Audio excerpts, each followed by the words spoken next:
What's your opinion on workplace? Is a pirated software or something? We have to work on that place. Is it haram or halal? Well, that was a question that if we have a pirated software, working in a place which has pirated software, is it haram, is it halal? What is the view? See, now this per se piracy of the software, I've given a talk on that. It's a long answer, more than half an hour, talking about the piracy. There are various aspects you have to look into it. One thing is that there are many softwares which are produced in the world. They're very expensive. Normally, piracy per se is haram, general rule.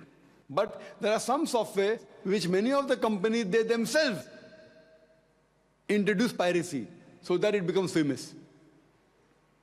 But all the people who are small companies, they buy pirated version for 100 rupees, 200 rupees, 500 rupees, it becomes popular. But the big companies can't afford, because if there is a suit filed against them, they get into problem. So they purposely make the software popular by creating piracy themselves, making it popular, and those top companies, they buy the version which is very expensive.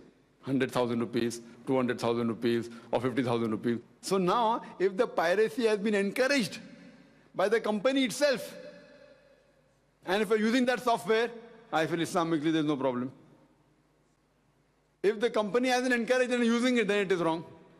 So all this, the various aspects to it. But there's a difference between, are you talking about Islamic software or are you talking about general software? If you're talking about Islamic software, the ruling is different, pros and cons are there. If you're using general software, like Microsoft or Windows, etc., so the thing is, this becomes a gray area. It's a gray area. But one more thing. There are some companies which say, fine, you buy one, second one you pirate, no problem, they're not object. So even the boss comes to know. Normally when you go, the software is expensive, 100,000 rupees, 200,000 rupees, $5,000, $10,000. You buy, and they say, fine, you have got 3 computers, buy one, remaining you copy, no problem. So the company also knows about that, indirectly, not in writing, but verbally they're agreeing, and then if you use such a software, there's no problem. Or suppose you have 10 computers, 10 computers, kam se kam 2 to kharido. So buy 2, and the remaining, it is a gray area. Generally, piracy per se is haram. If you ask me in yes or no, piracy is haram. Generally, if you ask me, is piracy of software allowed or not? One word answer, it is haram. But then depending upon the way the company functions, then they have educational version of it. So various loopholes they have given. So if you know that you're within the purview, and then if you use and you buy a software from official vendor, it tells you fine that you can use one pirating, you do, etc. But generally, only using pirate software per se is haram. And you are working in that company, see, you as a worker, you can tell the boss, see, this is pirated. So you as a worker working in a company, they are using pirated copies, you don't fall directly in that aspect of creating a sin. Because you have told him, if he tells you it is not pirated, you won't come to know whether it's pirated or not. Fine? So you as a boss, the problem is different, the question is different. But you as working in the company, if the boss provides you something, you are doing your job, you are working, so directly you won't be held responsible for that. Hope that answers the question. You had some question, brother?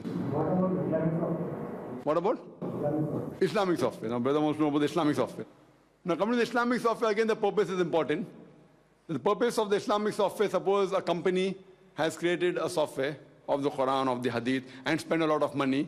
And then if that software is available in that country, in that city, and for you to save the money, instead of paying 5,000 rupees, you want to buy 200 rupees, then it is haram. But if that software is not available, if it is software created abroad, and no one in Bombay has, one person has, and your intention is not to save money, your intention is to use it for knowledge and spread it, then it's fine. But then if you take that software and make a copy and sell, it is haram. The selling person is surely haram. If you make a copy and give it free to your friend, it may come in the gray area, no problem. But see to it that unnecessary